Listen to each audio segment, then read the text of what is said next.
I'm Amy Pruitt. I'm Lisa Dumas. I teach Ayurveda and yoga. I teach yoga. I'm a yoga therapist in training, and I offer transformational coaching. But that's just part of the story. We're moms, daughters, wives, and friends. We're always learning, and we've both experienced healing by what we teach.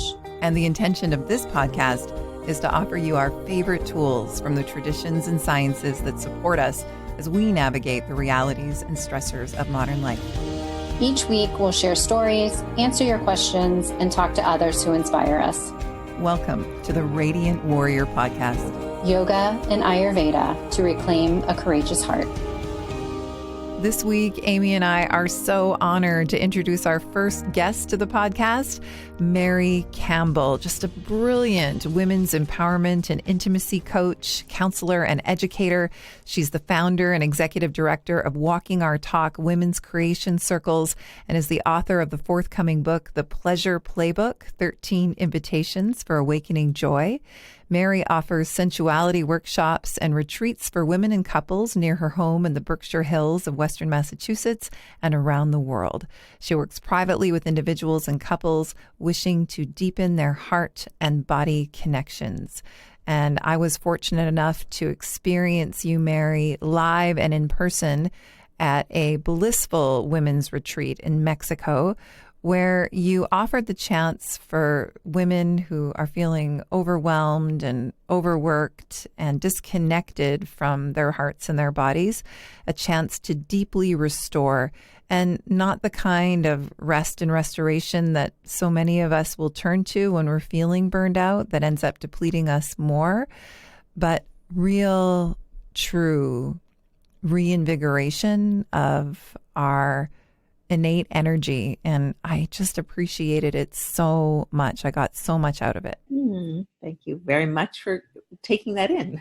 And I also want to let Amy know and our listeners know that you really embody what it is you teach. You're modeling it at all times. And I haven't shared this with Amy yet.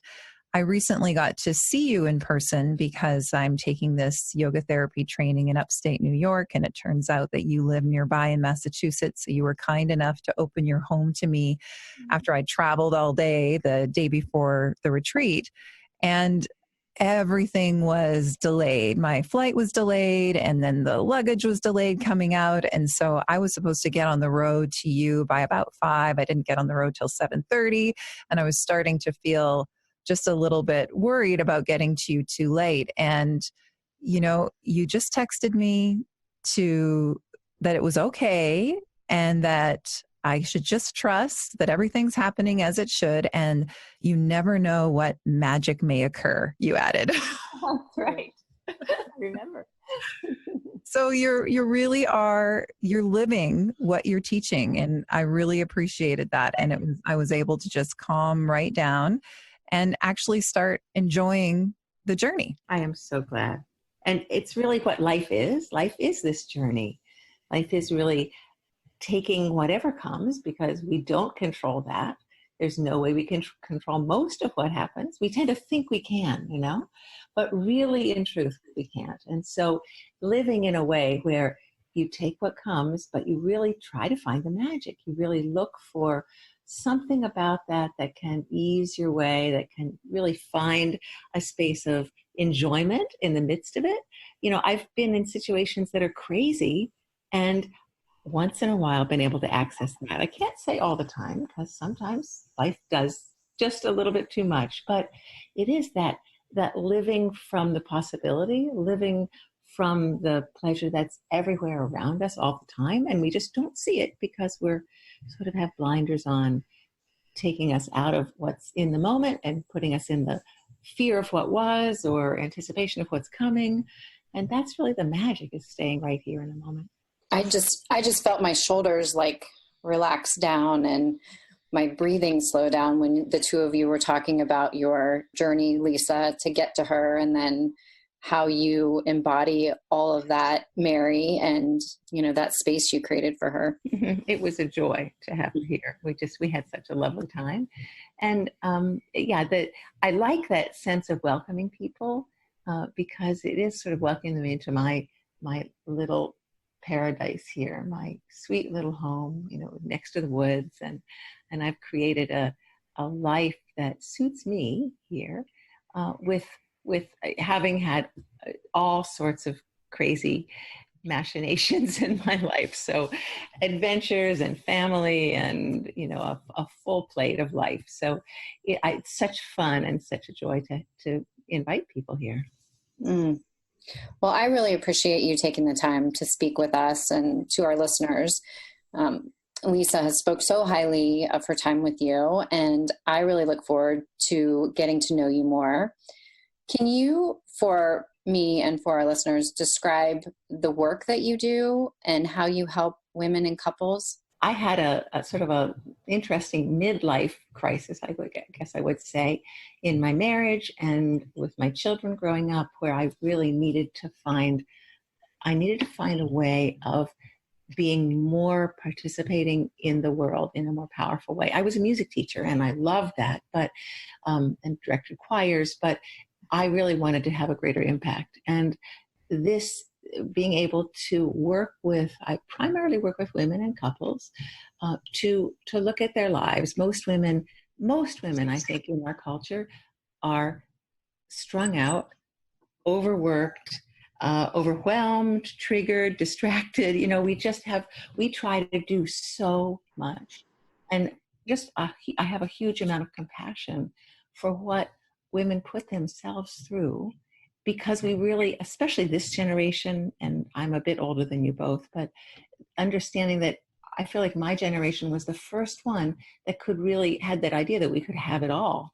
And there was no reason not to do that. So the demands we put on ourselves and the excellence we expect feeds that sort of overwhelm. We just can't manage it. And so because the feminine is so giving and generous, it's our nature to help, to support, to encourage, to make it easy for other people.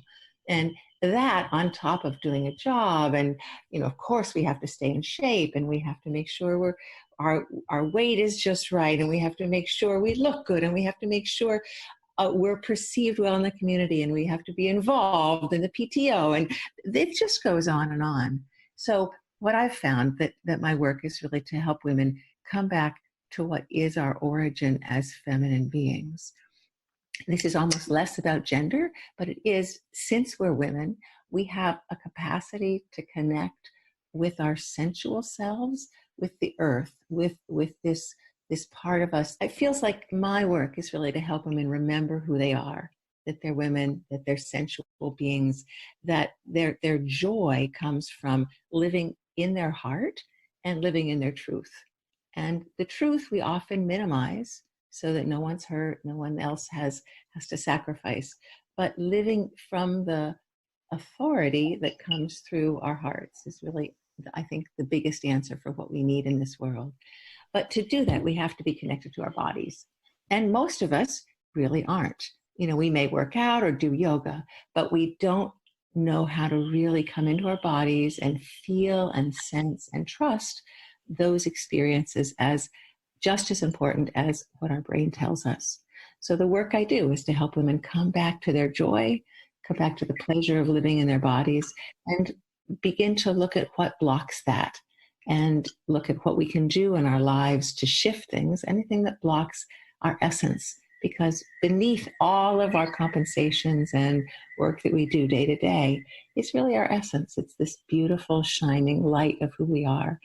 And when we're busy, we forget that, and it's hard to access it. So I have practices and experiences and recommendations that help women come back for that. You are definitely speaking right to the heart of so much of what we speak about. We are both in our late 40s, and I still have a teenager at home, and I hear you talk about the demands on our life and then reconnecting back with our bodies. Now, I know that you've likely been where we are, where some days it feels so exhausting at the end of the day. Can you tell us a little bit about what made you make the changes that you have? You've already mentioned that you've created this beautiful piece of magic for yourself in your life, which is another way that you embody what you teach. You have really created a unique life that serves you. Um, Talk to us about when you realized that you had to make those changes and what you did. Well, I was in my mid-40s. I was teaching music. My marriage was struggling. I had 3 kids. My children were at that point middle school down to first grade. And I was overwhelmed. I had a husband who was really had a demanding career. He was president of the co-op. I was president of this and beyond that board. And we were so active in the community, but I was really not fed. You know, I had a yoga practice. I was physical. I was meditating. I knew all those things, but I wasn't fed deeply inside in some place that was calling for more. I did a vision quest in Utah in 2003, and my experience there helped me wake up, I guess is the way I'll put it. Mm-hmm. They recommended my physical nature. I think I probably had a Kundalini awakening or something happened when I was in the sweat lodge. And so they recommended when I went on my solo to spend 3 days making love to the sun and the wind and the stars and the trees and the mud and the river. And it was really being in my body in a way that I had never been. Creating that possibility, coming back to my world. It took me about 2 years to even figure out what that would look like, how I could bring something to the world through that experience. But that was the ignition for me. And I began to listen more deeply to myself. I began to do Tantra study and exploring my own sexuality in a way that I hadn't before. You know, I was sort of perimenopausal at that point and was, you know, my libido was lagging. And I really thought that was a function of my marriage and a function of my age. And I realized that it was really a function of living in a culture that doesn't encourage that, doesn't encourage a real connection to our body and to our pleasure. And most women, in my experience, in a relationship with a partner, tend to give over their needs for the partners. We sort of experience that the way sex is supposed to happen is the way men like to do sex. And that is so radically different from what I've found to be an essential aspect of having a flourishing, enjoyable, intimate life into your 80s and 90s. So that was a change that happened for me very early in that process of coming back to what I actually discovering what I liked, because I don't think I really knew on my own. And then discovering how to ask for what I wanted and discovering how to make an orientation toward myself balance with my orientation toward my family and my community and my work. Mary, you spoke about this vision quest that you went on. What was that like for you, you know, to be in such a busy time of your life with, you know, small children and to find I don't want to say permission that you gave yourself, but I feel like a lot of women would say, yes, but I have this, or to give themselves permission to find whatever path, you know, this path is the path that you took. What was that like for you and for those around you when you said, I want to do this thing and you're in this time in your life when you're so busy already? I really felt like I couldn't imagine it. I had just discovered an autoimmune disorder. I had, my thyroid wasn't working and I had been through a depression and I had Lyme disease. So all of those came together in a way that my body was just saying, you have to do something different. You can't live like this. And so my husband was supportive. We had a wonderful friend who came and lived in the house so that she could help make meals. I mean, it was a lot that was involved in that. And then when I actually left, I think I had not been on my own for more than a day or so in 15 years. Mm-hmm.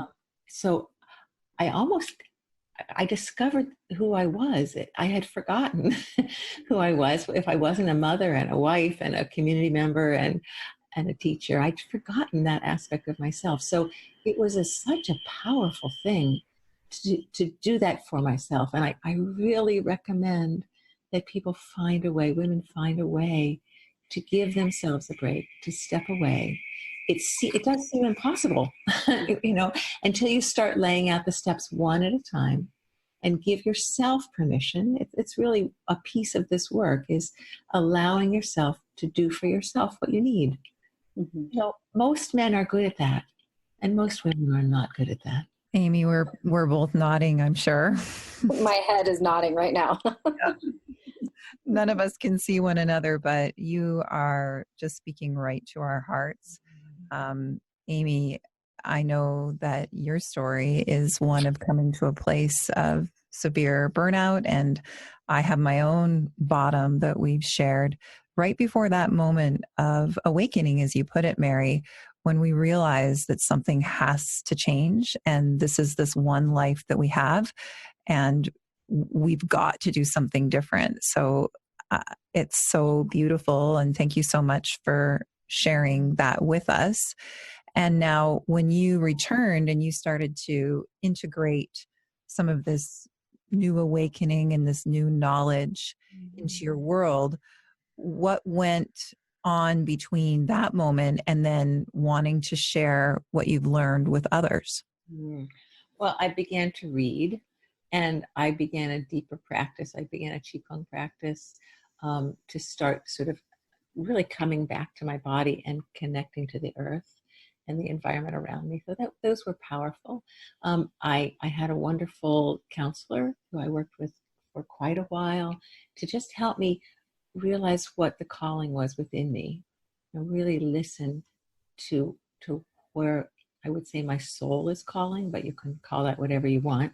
But there is this intuition or this sense of something that's coming.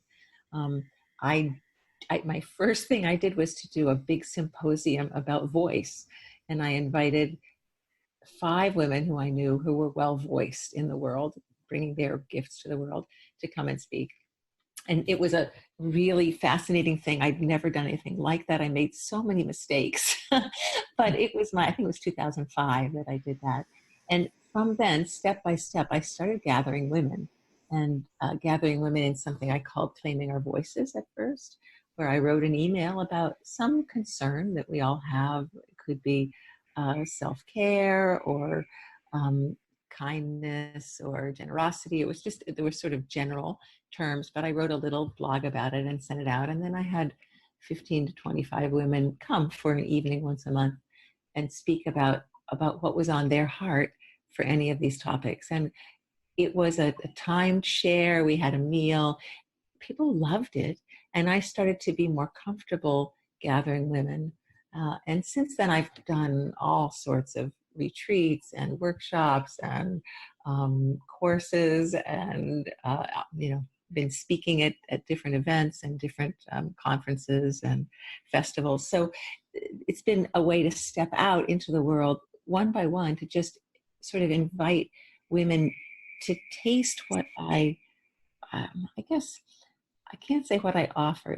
Because it's here anyway. It's just helping us remember what's possible, and adapting, looking at our lives, looking at what stories that we believe and that we've told ourselves for a long time that may not be true about what has to happen and what we have to do. And I think we often say, if you ask what somebody's doing in a day, they might say, I have to go to the store.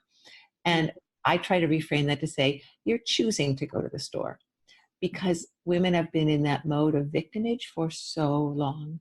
And we're used to that. It's sort of where our mind goes. And we tend to go to the have-tos instead of saying, either I choose to or I want to, because we do what we want to do. Even if we say it's not what we do, it really is what we're choosing to do. So reframing that is one of the first steps to really coming back to realizing that you're in charge of your life. You make choices that, most women won't make a choice that hurts somebody else, but just they include themselves in the people they love. I really appreciate how you talk about remembering. And I think as women, we get so lost like you said, in the day to day and in the tasks of what we have to do in the day. And we get so far away from our remembering who we are. Before, like you said, we were mothers and wives and partners. And to me, it just feels almost epidemic, especially as we get older. We get more lost, it feels like. And, is that what you're talking to here? We just get in the habits. Our neural pathways are well grooved, and Mm-hmm. we begin to live out of a habit instead of out of our own desire. Mm-hmm. And that piece, desire is almost a dirty word. I had a friend who was in Portugal for a few months, and we were Skyping back and forth. And she said, it's just so different here. It feels like in America, but yeah, pleasure is a dirty word. Pleasure is something you really can't admit to doing. You really have to just brag about how hard you're working. And she found there that they, spend an hour and a half over a cup of coffee. It's something that we typically don't do. Our lists are long. I think it's a compulsion that comes along with living in a country that was built on Calvinist and Puritan values. And the Industrial Revolution, the things that made our country so successful were really about, I call it the toxic masculine or the hyper masculine, of living in that overdrive masculine mode, which isn't healthy for men either. But it's part of patriarchy. That's almost a dirty word these days to say, but it feels so important to say it because this kind of a life isn't healthy for any of us. But we feel like we get on the treadmill and we just keep going. So stepping back, remembering who we are, coming back to our bodies and our senses. I mean, we have these 5 gorgeous senses, and I think some intuitive ones beneath that, to take in the most beautiful place in the universe that we know of. I mean, the earth is extraordinary. And we have this capacity to connect with our hearts, to women, to men, to children, to animals. There's so much possibility for connection that we lose when we're on that track of how fast, how hard can we work, how much can we accomplish, how efficient can we be. All of that is good if it's balanced with enough being in this moment, enough enjoying ourselves here, enough really living and enjoying the life we have. As far as we know, this is it. So I really want to have all that I can have here. And it's almost I feel as though it's my obligation, having been given a body, to live fully here, to live fully enjoying everything that I have. So it's a little bit of my mantra. I really resonate, Mary, when you talk about the words desire and pleasure and rest. All of these seem like a dirty word. And when I spoke about attending your retreat, I really wanted to underline that with what a privilege it was to be able to go and rest. It was like I needed to make a lot of excuses of why I deserved to be able to go on that retreat, because I did have a sense of almost feeling guilty and ashamed of leaving the responsibilities of my life and leaving this work that I'm doing in order to go and receive a retreat, even though Aimee and I both know logically that as people who are offering these retreats, it is very important to be on the receiving end, but it wasn't easy for me to make the decision to take that break away from my life. And everything that you're speaking about here, I do want to highlight that that's what you taught in an experiential way when we were there. And it was such a different way of experiencing life, experiencing each moment as a gift and making a point of noticing the beauty around us and making a point of enjoying the pleasure rather than zipping right by it because we need to achieve and we need to complete the next task. So true. When you talk about enjoying, I like to create that as a French word, and joy, and the idea that we can be in the joy of life. It's there offering itself to us, but making the choice to really bring that in even in day to day. There are so many possibilities day to day for this, but we're in the habit of living a life that's in this driven sort of, it's like being on a few cups of coffee. I think I can't have caffeine. So the other morning, my partner made me some chai, and I just forgot that it was caffeinated. And oh my God, so much done. I was amazing. I was so excited. It was funny. But I realized I could feel what it was like in my body to live in that way. And, I think we all do it way more than is healthy, and way more than is healthy to our receiving joy. The other thing I wanted to say about this is that, the feminine in a purely Taoist understanding, the Chinese forms of religion, I guess, understanding that receiving is an aspect of the feminine, and giving or doing is an aspect of the masculine. If we spend our lives doing and doing and doing and doing and fall exhausted into bed to receive a little bit of sleep and wake up in the morning and then do and do and do and do and do, we're just living as men, as the masculine. It's not healthy for the feminine being to live like that. It saps our joy. I believe that's why we have an endemic situation with women who are depressed, who are on antidepressants. So many women I talk to in perimenopause and menopause have given up on sex because it just wasn't that good anyway, and they don't have any drive for it anymore. And they are living a couple glasses of wine, ice cream kind of life, trying to fill up what is their natural inclination to receive, but reaching for something to receive and trying to find something and pulling for something because the well is so dry. I guess that's my raison d'etre. That's why I'm doing what I'm doing, because I hate to see that. I hate to see women struggling like that when it's not necessary. Even though we all say, I'm so busy, there are so many ways to bring pleasure and joy into our life in the midst of a really busy, full life. Mary, I use Ayurveda to help women of my age or of different ages, but I'm especially seeing women, close to my age going through perimenopause or menopause who are struggling immensely with just exacerbated symptoms. And from an Ayurvedic standpoint, we look at this as burnout, that they have lived their whole lives going so fast and so hard. And now that they're transitioning into the next phase of their life, they really struggle.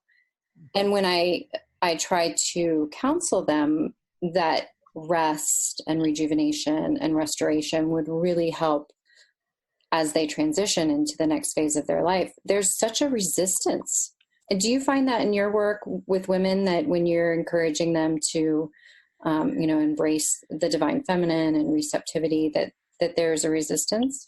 We've been trained since we were infants to live this kind of life. It's not something that's easily forsaken or shifted just because somebody tells you that it would be healthy. We have so much resistance to it because culturally the value system is for productivity. It's really an assembly line kind of life. And that's what we've been exposed to since we're very young. So shifting that for me is a work in progress. There are lots of times where I catch myself and stop and take 3 breaths and remember that I'm right here, right now. Life is okay. It's all going to be all right.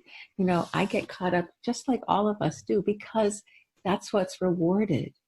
That's what we've been rewarded for our whole lives. So I have so much compassion for women that I work with, for myself, actually, for when I fall into those places of overdoing.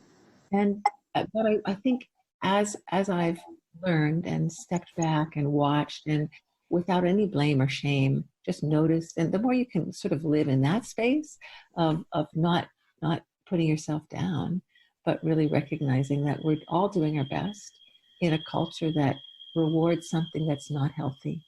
Mm-hmm. So it's a shift. And the more women can put a little toe in one by one by one, I often recommend just tiny structures. Structure is a beautiful masculine aspect, without that, we get lost in a miasma of vagueness and possibility. So having a structure that can hold us, I sometimes program into my day. I just spoke about these breaths, 4 breaths a day, and I put it in my calendar because really I'll forget otherwise. And it's about a minute and a half of a really beautiful breath sequence that I've created, which totally serves me. Another one, just going outside and walking outside for 2 minutes can change the whole setup in our brains and bring us back to the body of the earth, which is we are a part of.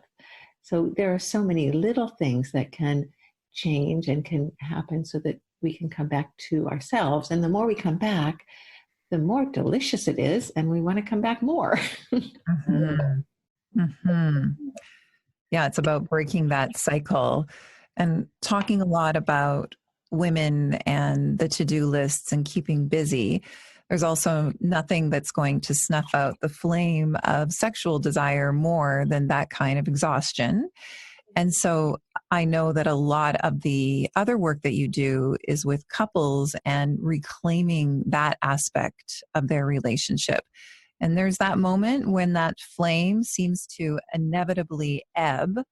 What are your suggestions to couples when they find themselves in this place of again and again choosing, maybe the wine and the ice cream and the Netflix over reconnecting with one another and reconnecting with that part of their relationship? Well, I look at this in 3 ways. Sometimes the core thing is just we're too damn busy, and we've made choices and prioritized that over our relationship. I am a big advocate for date night. I'm a big advocate for having a time where you put your phones away, you put any electronics away, and you spend time together, either doing something or talking or sitting in the hot tub or whatever it is, taking a walk, but you're together. Most couples do not do that. And they experience the closeness that they have in front of TV, by watching a movie. So it's sort of just a basic thing. Many of us are intimidated by the idea of scheduling an intimate session or scheduling anything for ourselves personally. We schedule for everybody else, but we just don't want to put that schedule thing on us. But frankly, we do not do it unless it's scheduled. And if you wait for spontaneity, usually one person is feeling spontaneous and the other one isn't. So I've found that if you can anticipate, Thursday night is date night, for women, that's foreplay all day. All day is foreplay. You can anticipate it. You can, take a bath when you get home from work. You can dress in a way that really appeals to you. You can start to build that, but it really has to be on your terms. Most sexual encounters, and this is sort of core to, I think, another reason that many, many women give up, is that I have to talk about the masculine and feminine energy here. Masculine energy in its most basic form is directional. It's like a penis. It knows where it wants to go, and that's how it goes. It moves directional, and it starts at the focal point. So for men, you can just grab a guy's cock and he's happy. We all know that that's not what any woman enjoys, even if there are people that say so. This idea of coming directly at our genitals is never going to work for women. But it's what we see in porn. It's what we see in movies. It's what we see. Most men are trained that way, and their bodies work that way. So they have no concept that a woman's body is different. Or if they do, they just think she's just, sort of troublesome, that you have to do that to just get her going so you can have a good time, instead of really catering to her. And most women do not know how to ask for what they want. So there's lots and lots and lots of training there. And then beneath that is really this looking at the unsaid things. We all get to a point around certain conversations that we just don't want to go there because we know it's going to be hard. Having help to get through those places, having help to release some anger sometimes in a way that's healthy, there are games I teach for helping couples to just move some energy so they can get down to what's really underneath that. So there's really working at looking about what's true, what's really happening inside us. Many things are the stories we've made up because of our hurt and sadness. But beneath that are usually some actually quite simple ways of coming back and speaking what's true in a safe environment so that you can begin to listen to one another again and come back to an open-heartedness instead of sort of a cold, getting by sort of attitude that so many of us fall into because we just don't know how to address those things that are challenging. Mary, do you have, for our listeners who unsure of where to start, is there anything that you could offer them to maybe begin to open up that conversation for them and their partner? Yeah, I think it's really a great idea to ask for what you want when you're not in the bedroom trying to make love. Mm-hmm. If you're wanting to begin to ask. I just was with a client a few hours ago who just has never asked for what she wanted. She just can't even imagine knowing how to start. And so what I suggested is that she and her husband take walks. And I said, if you can help him understand that just touch feels so good to you, and it would be okay to hold hands. I'd love to hold hands. That would feel so great. I often suggest that when asking, you acknowledge something good in the relationship or that's happening in the moment. You make a very small ask, or an ask that'll be directed. And if you're used to this, you can do a bigger ask, and then do an acknowledgement again of what's working or what you love or something that, because a teacher of mine, a Taoist teacher, once said that women are raped through their genitals and men are raped through their hearts. Mm-hmm. They are so tender and beautiful beneath all the bravado and all the stuff they have to contend with in this culture. They're tender. And sometimes women don't talk and don't say, and eventually they get so frustrated that the anger that comes out is so wounding to men. And before I worked with couples and men, I did not understand this. And my heart has opened so much to their good intentions. Sometimes they're so disconnected from themselves and their body, they just don't know what touch feels like. They don't know how to touch in a way that a woman can receive it. So there's a lot of learning that can happen back and forth. But again, to learn to start to ask and to talk about it when you're not in the bedroom, and then to really see your partner in his highest, to try to come from that place, from the open heart that we all are. The feminine is all about connection. We one of the symbols for the feminine is our circles.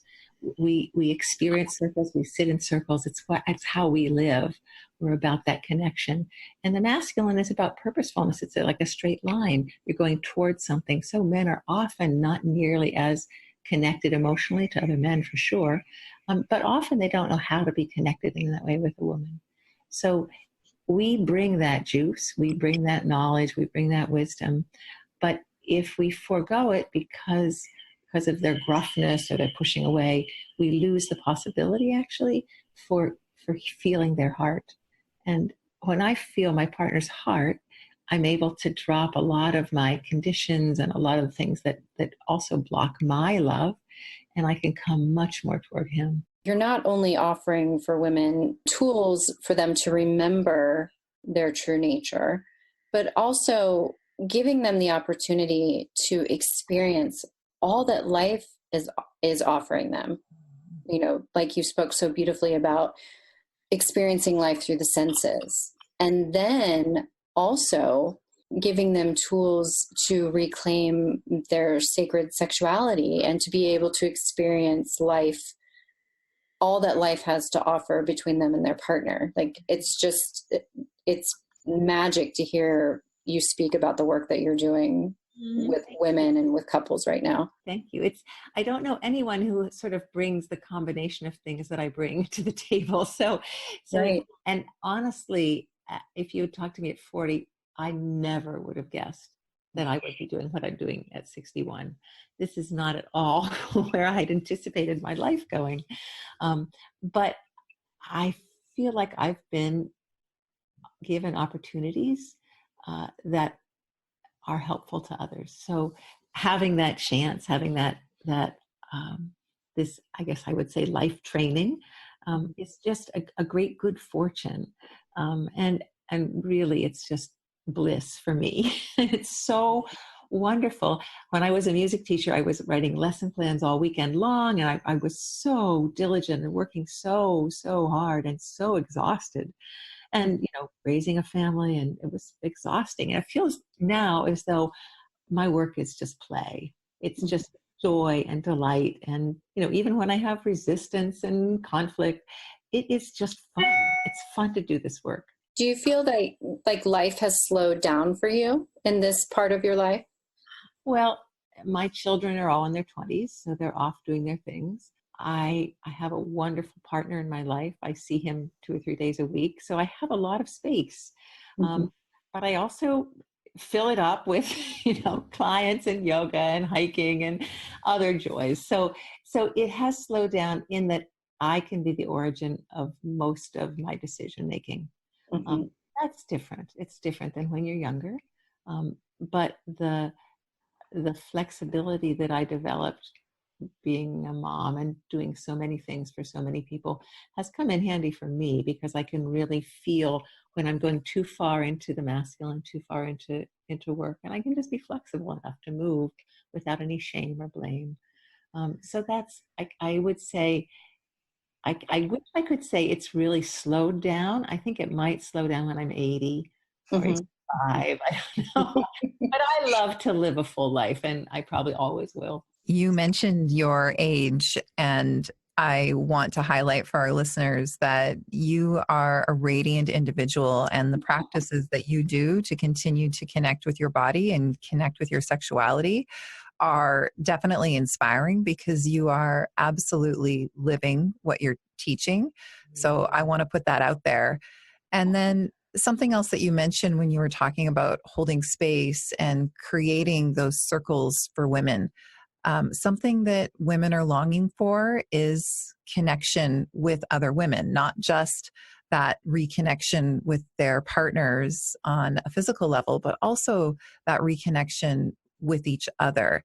And I find that every time I sit in a circle of women, that it does help me to repair that sisterhood wound that so many of us women have experienced at some point in our lives. That must come up for you a lot in the groups that you're holding space for. What do you have to say when it comes to these different definitions of masculine and feminine, and dropping into toxic femininity or toxic masculinity?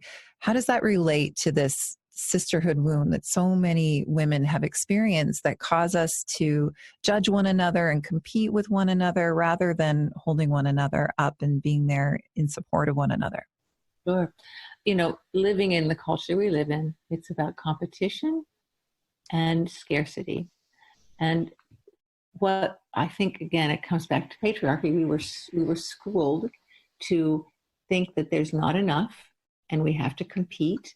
And that, we've all been 13 and lived through that horror of what happens when girls do that to one another.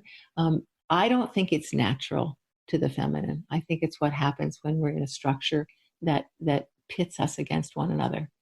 So when I sit in circle with women, I have a group that I founded 12 years ago that's now blossoming all over in many, many circles, developing, called Walking Our Talk. And in that group, one of our major principles is to promise to see one another in our highest.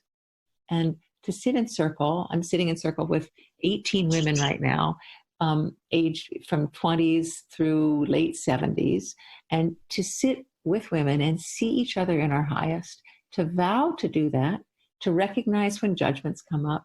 I always say that if there's one finger pointing in judgment towards somebody else, there's 3 fingers pointing back. Mm-hmm. And looking at that, to be curious about, wow, I wonder what triggers me about her and what I can do to relax inside. So living in that space, these circles that I've created are 8 weeks long, one night a week. And by the fifth week, women are all in love with each other. They've come to do a project. Each one of them has a project to do, but they've learned to sit and to see the beauty in one another. And we are so much more aligned with one another than any idea of our difference. So living in that space, when women sit in circle, the world changes. In fact, it was, I believe, before I went on my quest, or maybe right after, I read a book by Jean Shinoda Bolen called The Millionth Circle. And she suggested that if there were 1 million circles in the world, there would be peace. I believe that because I've watched it happen so often. When women are together, they realize they really are great. There's so much beauty to us that we miss, we don't see, unless we have an opportunity to sit together. I'm so happy that our paths crossed, and they crossed at a very special place, a retreat center near Sayulita in Mexico called Haramara. Now, I know that you've been hatching up a plan to offer a retreat for couples there coming up next year. Is this something that we can talk about? Yes. I've invited Nikolai Grissel, who I learned, I was in a exceptional marriage mentoring training for a year, and he was also a student with me there. He's a core energetic therapist in New York City and upstate New York. Brilliant man. Was a professional photographer in New York for a long time. He's from Denmark. Just an amazing being. And when we were sitting around the table, I think it was Tuesday night, and one of the women said, "Mary, next year, if you book this time over Valentine's Day, it can't just be a women's retreat. It has to be a couples retreat." I think that was me that might have said that. So that night I called Nikolai, and he accepted my invitation, and so we're cooking something up. It will be over Valentine's Day in 2020 at Haramara, which I've now gone 8 times. It is the most beautiful, pristine, I call it sacred place in the jungle, by the ocean, with the land that's been tended and cultivated with such respect that I always feel perfectly aligned. I cried the first time I went. I'd never experienced a place like that. Just that you're really invited to be off all electronics there. They don't have Wi-Fi. You can go into town and get it if you need it. But all the casitas are lit by candlelight and by lanterns. It's so peaceful. It really reconnects us with the earth in a way that I just haven't found anywhere else. And I mean, the food is unbelievable. I'm sure you could speak about that more, Lisa, but everything organic, so fresh, so cared for. The service people who wait on us are just delightful. I've known them over all these years. They stay, they're just exceptional human beings. And the quality of the work I can bring there when my space is held like that is unique.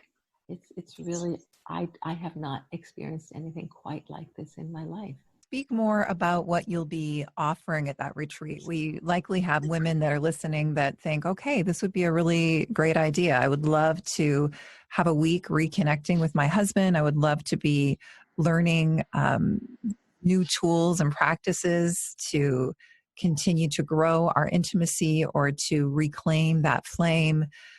What do you say to men who maybe have never experienced a retreat or any sort of workshop situation? What can couples expect at something like this? That's great. There will be some time, it looks like about an hour and a half in the mornings where we gather together. The whole afternoon is free. There's options to go and see massage people, to see Nikolai or myself privately. Then after dinner, there's a short, very sweet evening. We'll be really bringing all the tools we have There'll be moments when Nikolai meets with the men and I meet with the women. I think probably we'll reverse that sometimes. So I'm with the men and he's with the women. There's the opportunity to really connect and go through any places, like bring up things that might be sort of hindering your connection, but it's so respectful of your privacy. Don't have to do anything, but you're really invited to explore. I found that the 5 love languages is an amazing thing to bring. I think I have it on the list. We have such an exhaustive list of what we may do that I'm afraid to mention all of them because we might be here for a long time. Some people think that the best vacations are just the do nothing vacations. And I've found that for me, what satisfies me most is a vacation that has a little bit of juice to it, a little bit of learning, and then a lot of space. So that's what we're bringing. All right, Aimee, are you and Jeff in? Absolutely. Yeah, and we don't have so many casitas right now. I'm about to inquire if we can get a few more. But yeah, so fingers crossed we'll have enough for everybody. But I think it will probably sell out as soon as we post it. We better give all of your information and how people can find you if they want to talk more to you about working with you or about this couples retreat or any of your other events. How can people find you, Mary? That's great. Well, probably the easiest way to find me is to go to diviningbeauty.com. And we'll have all of that information in our show notes as well. Great. That's great. And to work with me privately, I always do an intake just where we have a conversation to see where you are and to see if our needs can be met mutually. And then I encourage a long-term, a season of commitment so that we can really dive in. It's such vulnerable work. And I've found that it's very helpful to take the step to commit for a block of time so you really can move yourself forward. Otherwise, it's just so easy to say, I think I'm just going to pass. I'll do it later. It's just so easy to do that. And I've watched how when women commit to a block of time like that, that is where real change happens. Real shifts happen and so much more joy happens. This has been such a beautiful conversation. We are so grateful that you made the time for us, Mary. And I hope that you'll come back because I know that we'll have some topics that will love your take on them. Oh gosh, it's such an honor. I've really enjoyed listening to these podcasts and just love the way that our teachings and our reflections mirror one another. So I feel so delightfully blessed that you're in my life, and Aimee, that I've met you, and that we have this kind of a really mutual, deepening, growing, learning, enjoyable life together. Thank you so much, Mary. I will talk to you soon. That was just beyond beautiful. Oh, thank you. I hated the dinging. It's life. And I really think you did a great job of just going on and saying something similar, and just the editing skill in my head is saying, oh, Cliff can cut that right out. So don't even worry. It was, great. There was so much. You were so generous in everything that you offered. You really did offer such useful information. Thank you so much. I feel so honored to be asked. And I work best with these sorts of question answer kinds of experiences. So it was an easy thing for me. And I just feel so honored that you asked. Yes. I'll talk to you very soon, Mary. Bye. Bye. Thank you for listening to the Radiant Warrior podcast. If you found it valuable, please leave us a positive review to help others find it.